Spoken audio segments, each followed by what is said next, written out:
रोहित दुबे जी, मुंबई से। राधे राधे महाराज जी। महाराज जी, आपने बताया था कि किसी को भी भाग्य से भगवत प्राप्ति नहीं होती, फिर कुछ ही लोगों में आध्यात्मिकता में रुचि काफी प्रारंभिक अवस्था में अपने आप कैसे होती है? ये क्या पूर्व जन्म के कुछ शुभ कर्मों का फल है? सत्संग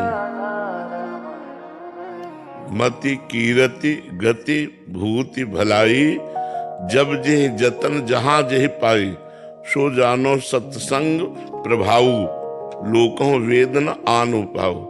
अगर कभी किसी को भगवत मार्ग में रुचि हुई है तो संत संग से हुई है, उसकी वाणी उसका संग है। अब आप हमारे पास आ जाए हैं, लेकिन आप हमारी वाणी बहुत पहले से सुन रहे हैं, तो वो आपको सुधार करेगी, वाणी आपको सुधार करेगी। अब कुछ लोग ऐसे हैं जो वाणी सुन करके उसका आचरण अनुशासन नहीं मानते, मनमानी आचरण करते हैं, तो उसके ऊपर प्रभाव नहीं पड़ता। कुछ लोग सुनना ही नहीं चाहते, कुछ लोग सुनते हैं लेकिन ऐसे साधारण भाव से, जो श्रद्धा से सुनते हैं, तो वो वाणी उनका परिवर्तन करके सतमार्ग पर चला देगी। सबका इसमें प्रवेश हो सकता है, लेकिन सब अपना प्रवेश नहीं चाहते।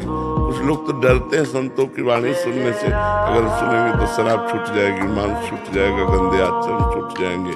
कुछ लोग सुनकर भी अनादर कर देते हैं, कोई सुनकर उसे अंदर स्वीकार करते हैं, वो सतमार्ग पर चल देते हैं। इसमें भाग्य नहीं, इसमें संत संग है। मति कीर्ति गति भूति वैभव भलाई, जहां जिसको कुछ प्राप्त हुआ है वो सत्संग से प्राप्त हुआ है, ऐसा शास्त्रों का मत है, ऐसा शास्त्रों का कहना है। तो अपने आप रुचि नहीं हुई भगवत रुचि, हाँ कृपा से होता है। बिनु हरि कृपा मिले नहीं संता, और संतों के संग से भगवत मार्ग प्रकाशित हो जाता है। जैसे आपके जीवन में आया कि आप 13 वर्ष की अवस्था में, उस समय संग भी नहीं था, तो वो पूर्व जन्म का भजन, पूर्व जन्म का भजन, पूर्व जन्म का जो भजन था, अब वो जो कुछ बकाया रह गया था उसको पूर्ण करने के पहले ही आयु पूर्ति हो गई, तो भगवान ने नया जन्म दिया और बचपन से ही भजन में लगा दिया। तो ये बात।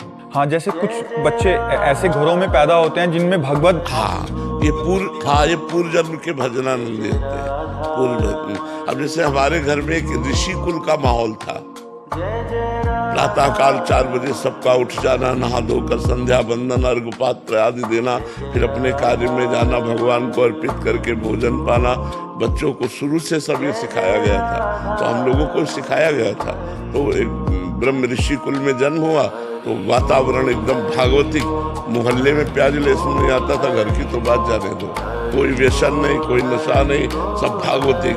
पिताजी हल जोतने जाते थे तो एक झोला रखते थे जिसमें गुरुजी की पादुका, गीता जी, रामायण जी, चाहे 11 बज जाए, पानी मुख में नहीं जाएगा जब तक गीता रामायण का पाठ करके गुरुजी का चरणोदक नहीं लेंगे। ऐसे नियमावली से पुष्ट घर में जन्म हुआ, तो बचपन से ही तो पूर्व जन्म का भजन का योग बचपन से भगवान के मार्ग में अग्रसर कर दिया। तो ये है